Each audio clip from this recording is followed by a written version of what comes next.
Welcome, everybody, to the weekly boxing show on the Grueling Truth Radio Network, sponsored by Gridiron Mo, SteelbergBox.com, RealBengalsFans.com. I'm the host, Mike Goodpaster, and let me welcome in my guest host, as always, Dave Sadursky. How you doing, Mythical Dave? I'm doing well. How you doing, Mike? All right. We were supposed to have Vinny Pazienza tonight, but I guess Vinny forgot. Maybe Greg Haugen whooped his ass too much. Maybe he got frozen in the tundra of New England this weekend. Yeah, well, it's frozen everywhere. It's frozen here too. So we figured since you're Mythical Dave Sadursky, you would have a top 10 mythical matchups in boxing history you would have liked to seen.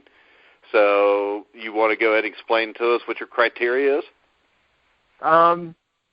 It's pretty simple. The most fascinating matchups between any fighter in any era that if you could put two guys from any time, any period together, and see what would happen.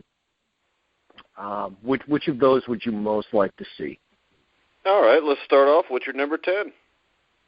My number 10 is the greatest pound-for-pound fighter of all time, Sugar Ray Robinson, versus a very dangerous opponent, Thomas the Hitman Hearns, who is an all-time great in his own right. Let's set this fight at 154 pounds, which is where Tommy was at his best, and Sugar Ray was at his best at 147. And also held the title at 160, but he wasn't nearly as good of a middleweight as he was a welterweight. So, obviously Robinson would be a big favorite. But Tommy, Tommy can both box and punch.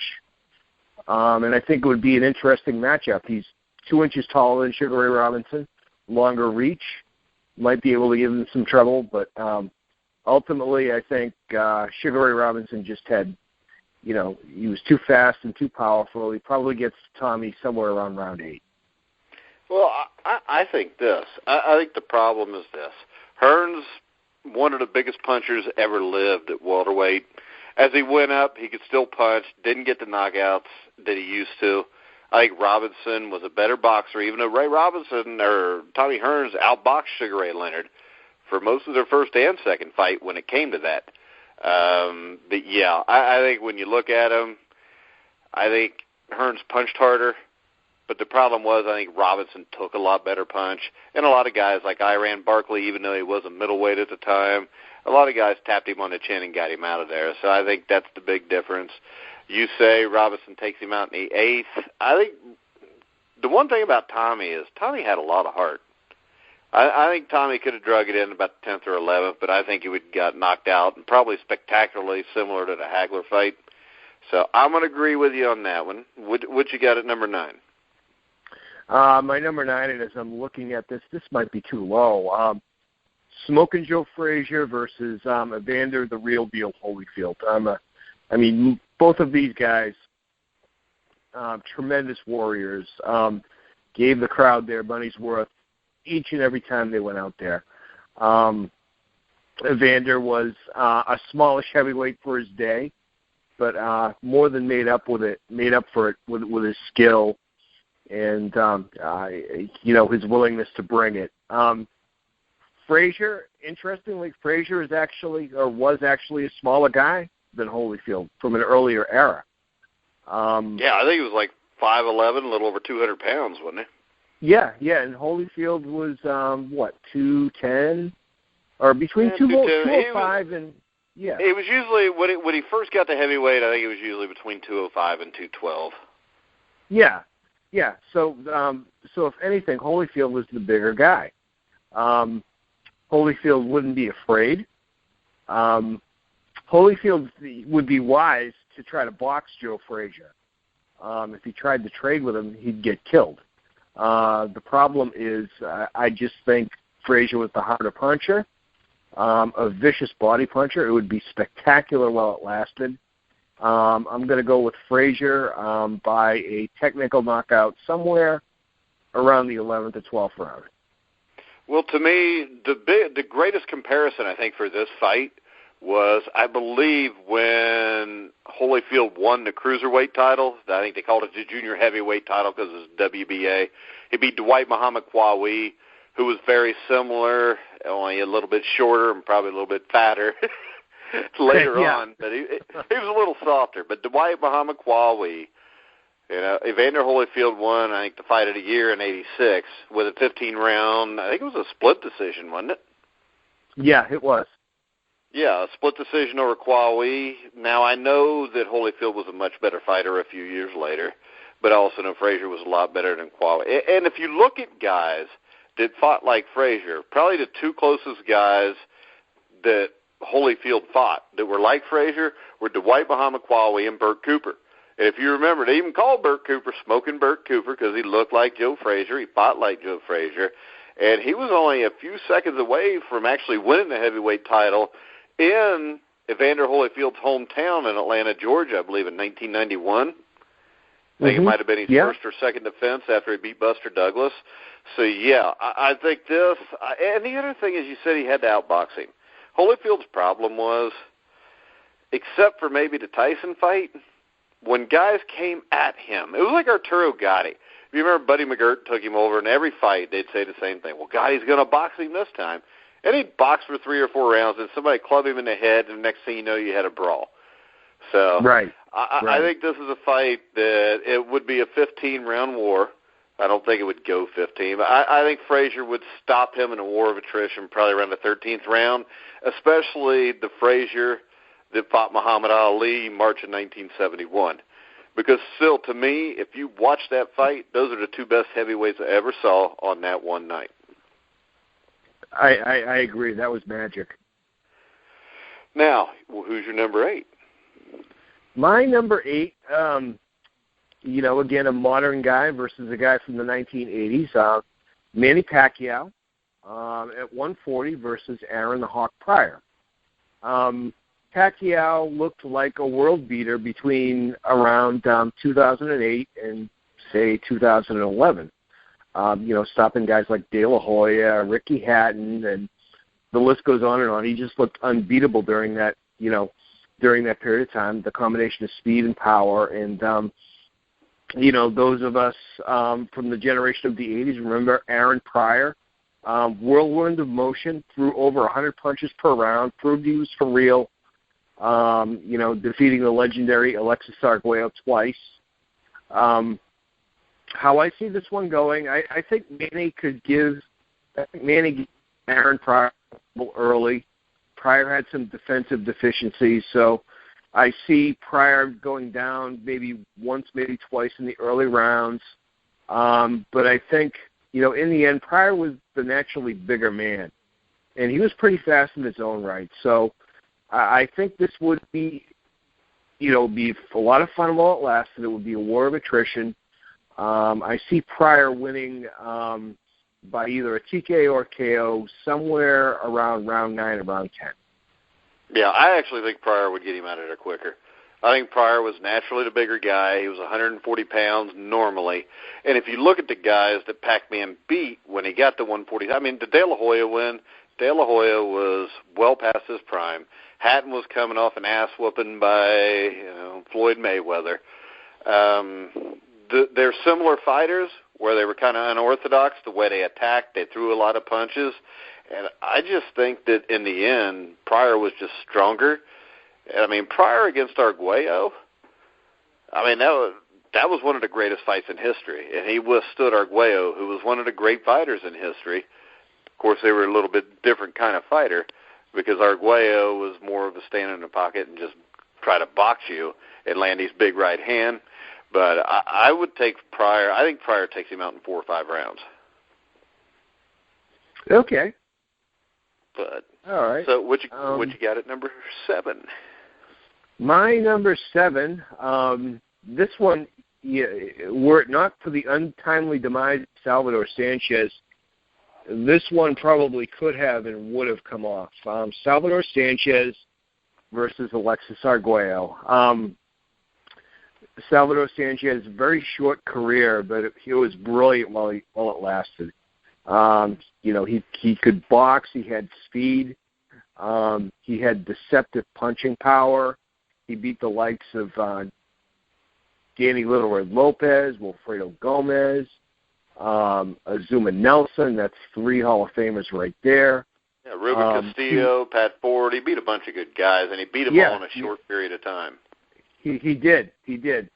And for this one, he'd be moving up to 135 to face Alexis Arguello, who was the WBC lightweight champion and, universally regarded as the best fighter in that division. A Hall of Famer in his own right.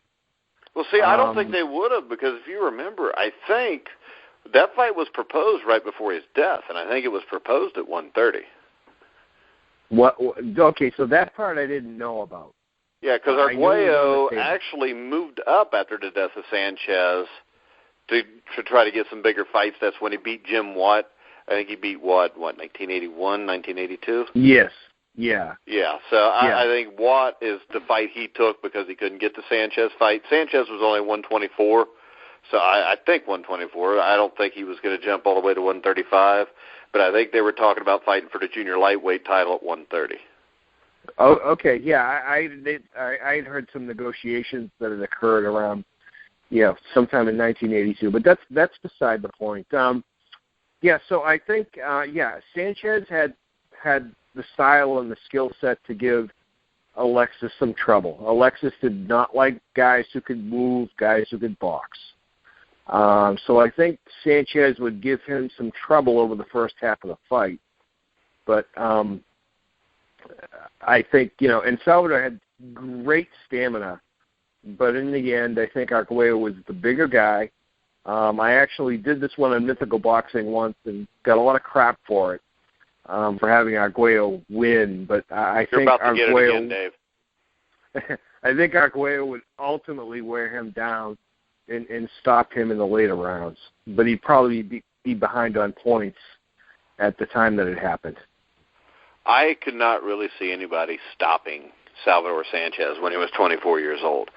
The other thing is this: Arguello was a straight up and down boxer, and Sanchez did a lot more moving side to side. I think Sanchez would just take angles and just box his ears off. And, I mean, there's a lot to be said that Arguello was bigger, but Arguello really, 135 was not where, he fought a lot. He fought at junior lightweight and even featherweight earlier in his career. And you got to remember that Sanchez was only 24 years old. So I think Sanchez would eventually, over the next 2 or 3 years, grown into that weight class just like Arguello did.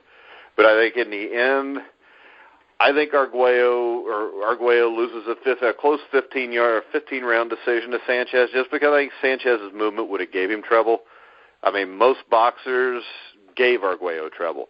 And it's not like Sanchez is going to stand there right in front of him to get hit. And, that was the mistake most lightweights, junior featherweights, made back with him. Or featherweights, junior lightweights, sorry about that. But I think Sanchez wins the fight, and Alexis Arguello is one of my favorite fighters ever. But I just think the style matchup would have been really rough for him. Go ahead. You there? Oh, I'm here. I thought I heard somebody ping in. Oh, no. No? What's your number 6? Okay, sorry about that. Okay, my number 6 is another interesting matchup. Pernell Whitaker versus Roberto Duran.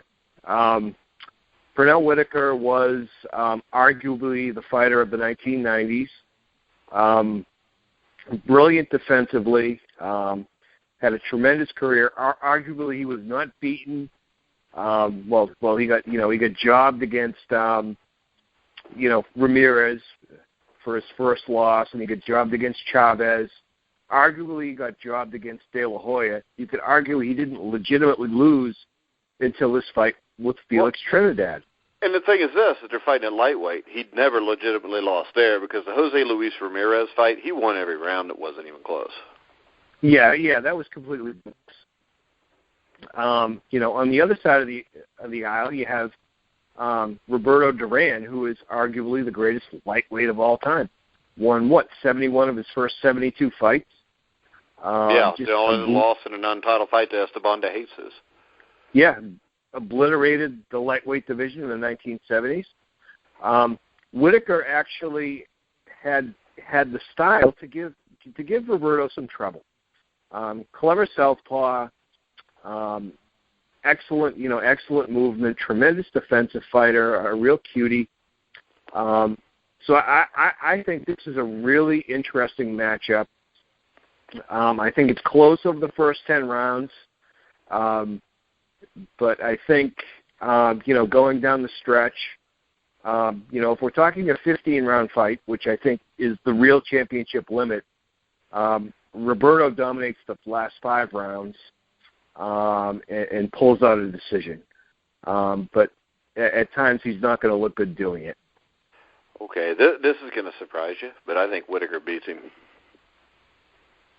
I think he was okay. If you look at Roberto Duran, even against guys like Edwin Verwet, who was a mover, he had a hard time. I mean, their first fight was close. The second fight was competitive. You look at what he did against Sugar Ray Leonard with Leonard boxing him.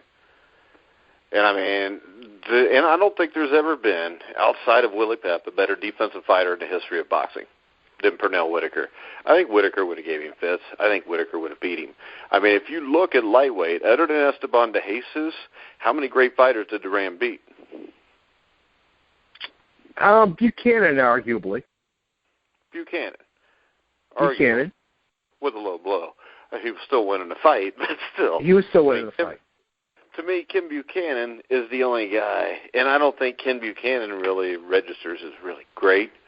I mean, now you could also make the same case against Whitaker, but I just think this is something that I think the style makes the fight. I think Whitaker would have beaten him by a decision, and I think probably by 4 or 5 points.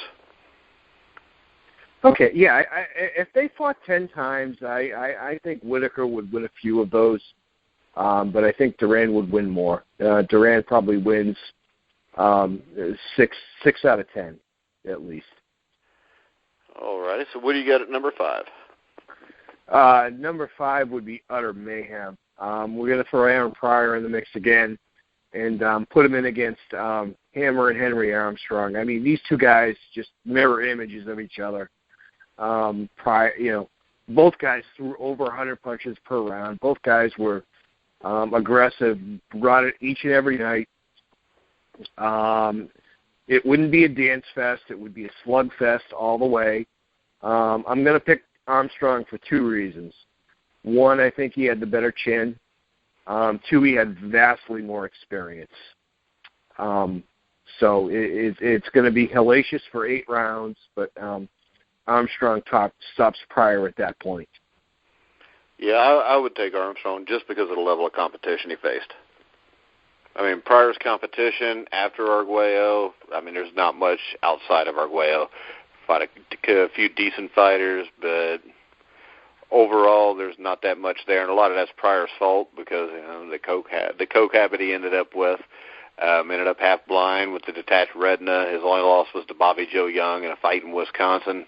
Come on, Aaron Pryor's never going to lose to Bobby Joe Young, but there's just not enough from his history to say that he could beat somebody like Henry Armstrong.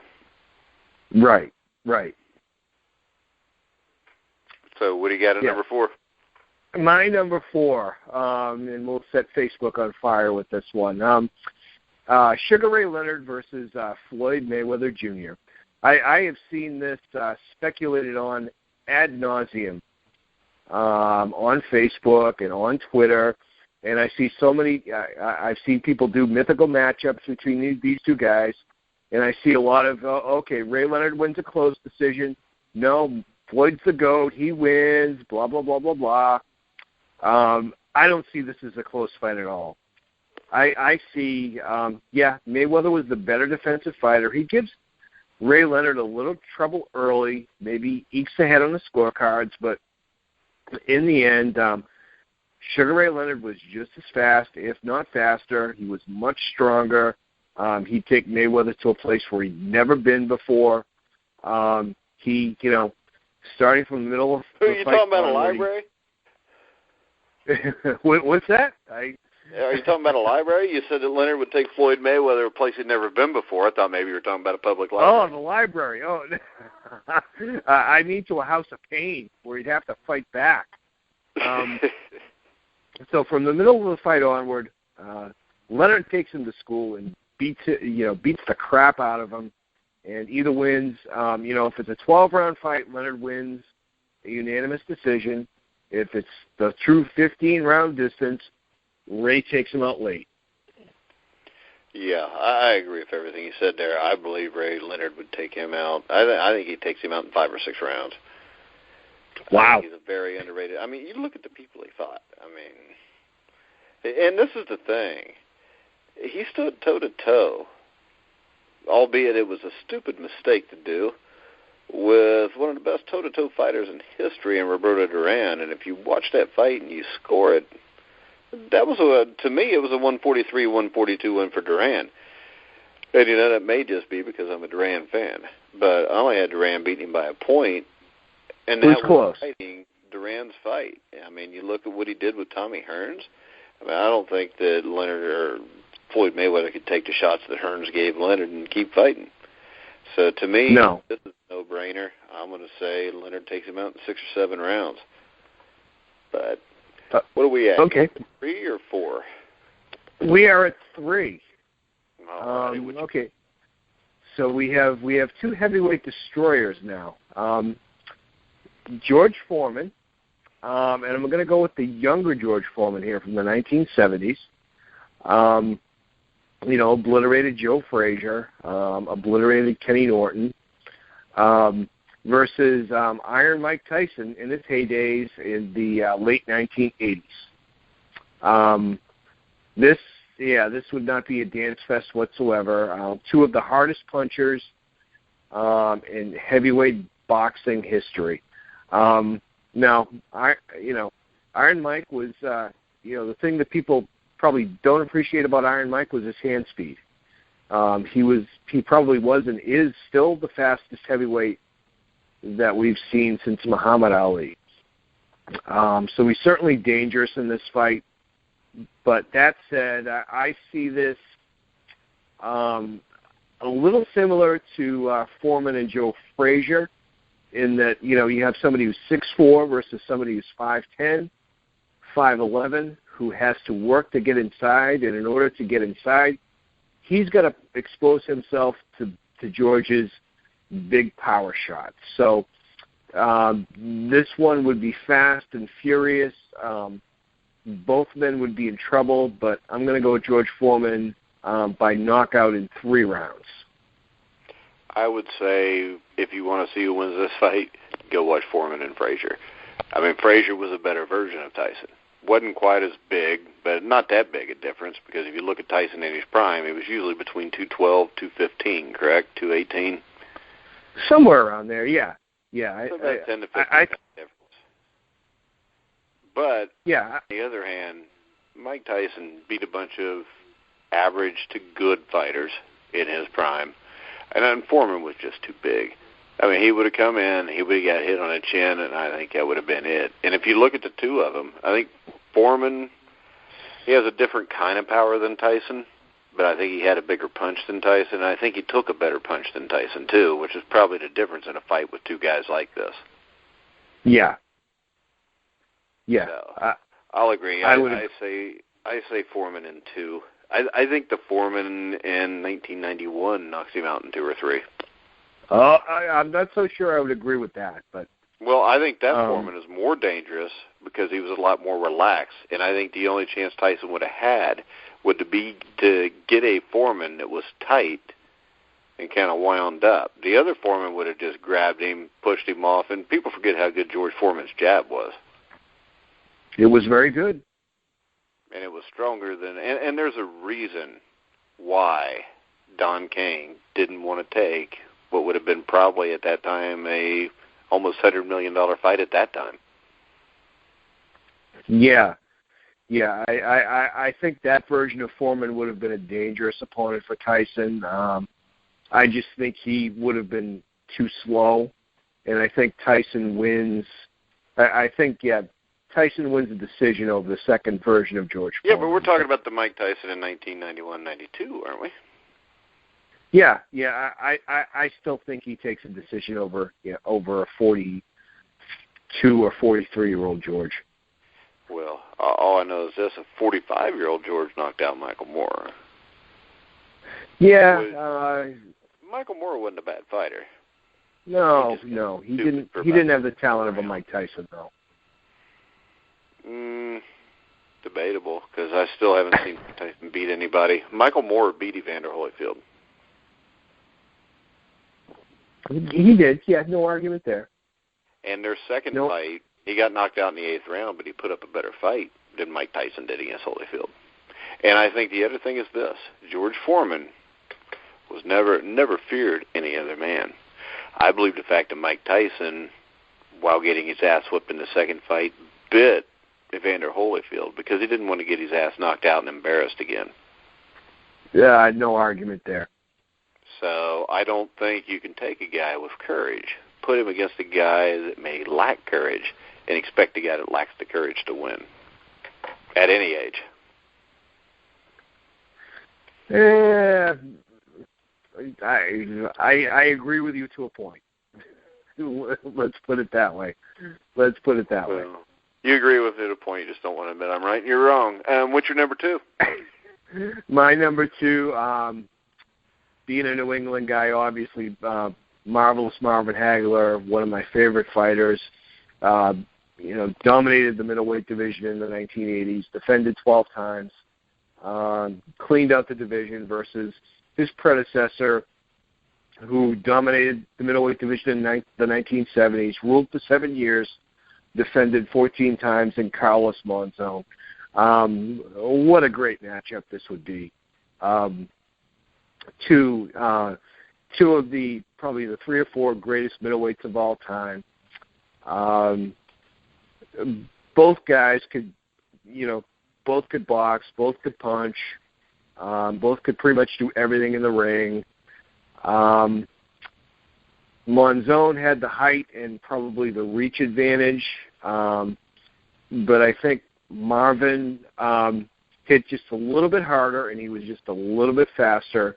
I think it would be a very, very, very close fight. But Marvin comes away with a razor-thin split decision. Well, I think I don't think this necessarily would have been a great fight. I think it would have been maybe the dirtiest fight in history, though. It could have been. It could have been all headbutts, elbows, and. But you look at it, Monzon probably beat the better competition. I mean, over his entire career. I don't know, though, because Hagler, I think his competition's underrated, especially the guys he fought earlier in Philadelphia, guys like Benny Briscoe, guys like that. I mean, then he beats Thomas Hearns. I just think that from watching them fight, I think Hagler was just a cleaner puncher.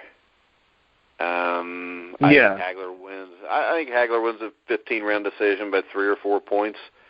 But Monzon was a great fighter. I think he's very underrated and forgotten in a lot of circles nowadays. So I'm going to agree with you with Hagler on that one. And that was your number 2 or 3? That was my number 2. So now we're down to number 1. All right. I haven't heard of Muhammad Ali yet, so I'm sure Muhammad Ali's coming. Okay, yeah. This is like number 1 is completely obvious, except for the Mike Tyson fans out there. The 2 greatest heavyweights who ever lived, Muhammad Ali versus Joe Louis. Ali, I mean, hand speed of a middleweight.